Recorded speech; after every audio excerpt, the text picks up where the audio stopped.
ಈಸಿಯಾಗಿ ಮಾಡ್ಬೋದಂಥ capsicum tomato ಗೊಜ್ಜು ಮಾಡ್ತಾಯಿದ್ದೀನಿ. ಒಂದು 2 ಟೇಬಲ್ ಸ್ಪೂನಷ್ಟು ಎಣ್ಣೆ ಹಾಕ್ಬಿಟ್ಟು 1 ಚಮಚ ಕಡಲೆಬೇಳೆ, 1 ಚಮಚ ಉದ್ದಿನಬೇಳೆ, 1/4 ಚಮಚದಷ್ಟು ಸಾಸಿವೆ ಹಾಕಿಬಿಟ್ಟು ಸಾಸಿವೆ ಚಿಟ್ಕಿಟ್ಟಿದ್ಮೇಲೆ ಹೆಚ್ಚಿಟ್ಕೊಂಡಿರೋಂಥ ಕ್ಯಾಪ್ಸಿಕಮ್ ಹಾಕಬೇಕು. 1 ಕ್ಯಾಪ್ಸಿಕಮ್ ಹಾಕ್ತಾಯಿದ್ದೀನಿ. ಮಧ್ಯದಲ್ಲಿ ನೋಡಿ ಒಂದು ಒಣಮೆಣಸಿನ್ಕಾಯಿನೂ ಸೇರಿಸಿದ್ದೀನಿ. ಜಾಸ್ತಿ ಖಾರ ಮಾಡ್ತಾ ಇಲ್ಲ ನಾನು. ಆಮೇಲೆ 4 ಟೊಮೆಟೊ ಹಾಕ್ತಾಯಿದ್ದೀನಿ. ಟೊಮೆಟೊ ಜಾಸ್ತಿ ಹಾಕ್ತಾಯಿದ್ದೀನಿ ಯಾಕಂದರೆ ಮಕ್ಳಿಗೆ ಇಷ್ಟ ಅಂದ್ಬಿಟ್ಟು. ಆಮೇಲೆ ಕ್ಯಾಪ್ಸಿಕಮ್ ಫ್ರೈ ಮಾಡ್ಕೊಂಬಿಟ್ಟು ಸ್ವಲ್ಪ ಅದು ಬೆಂದಂಗೆ ಆಗಬೇಕು, ಅಲ್ಲಿವರೆಗೂ ಸ್ವಲ್ಪ ವೆಯ್ಟ್ ಮಾಡಿಬಿಟ್ಟು ಅದಾದಮೇಲೆ ಹೆಚ್ಚಿಟ್ಟಿರೋಂಥ ಟೊಮೆಟೊನ ಸೇರಿಸ್ಕೋಬೇಕು.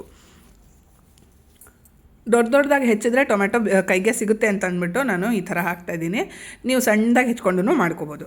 ಆಮೇಲೆ ಅರಿಶಿನ ಸೇರಿಸ್ಬಿಟ್ಟು ಎಲ್ಲ ಚೆನ್ನಾಗಿ ಬೆಂದ ಮೇಲಿಂದ ಉಪ್ಪು ಹಾಕ್ಬಿಟ್ಟು ಬೆಲ್ಲ ಸೇರಿಸ್ಬೇಕು. ಬೆಲ್ಲ ನಿಮಗೆ ಬೇಡ ಅಂತಂದರೆ ಬೆಲ್ಲ ಸ್ಕಿಪ್ ಮಾಡ್ಕೊಳ್ಳಿ. ಆಮೇಲೆ ಖಾರಕ್ಕೆ ಸಾರಿನ ಪುಡಿ ಬಳಸ್ತಾಯಿದ್ದೀನಿ. ನೀವು ಖಾರದ ಪುಡಿನೂ ಹಾಕ್ಬೋದು. ನಾನು 1.5 ಸ್ಪೂನಷ್ಟು ಸಾರಿನ ಪುಡಿ ಬಳಸ್ತಾಯಿದ್ದೀನಿ.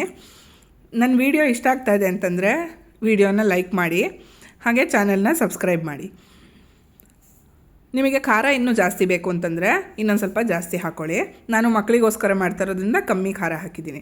ಇದಕ್ಕೆ ಸಪ್ರೇಟಾಗಿ ಹುಣಸೆಹಣ್ಣು ಹಾಕೋ ಅವಶ್ಯಕತೆ ಇಲ್ಲ, ಯಾಕೆಂದರೆ ಟೊಮೆಟೊ ಜಾಸ್ತಿ ಹಾಕಿದ್ದೀನಲ್ಲ ಅದಕ್ಕೆ. ಕಾಯಿ ತುರಿನೂ ಸೇರಿಸ್ಬಿಟ್ಟು ಕೊತ್ತಂಬರಿ ಸೊಪ್ಪು ಹಾಕ್ಬಿಟ್ಟು ಸರ್ವ್ ಮಾಡಿಬಿಟ್ರೆ ಸೂಪರಾಗಿರೋ ಟೊಮೆಟೊ ಕ್ಯಾಪ್ಸಿಕಮ್ ಗೊಜ್ಜು ರೆಡಿ. ಇದನ್ನು ನೀವು ಅನ್ನದ ಜೊತೆನೂ ತಿನ್ಬೋದು, ಚಪಾತಿ, ದೋಸೆ, ರೊಟ್ಟಿ ಜೊತೆನೂ ತಿನ್ಬೋದು.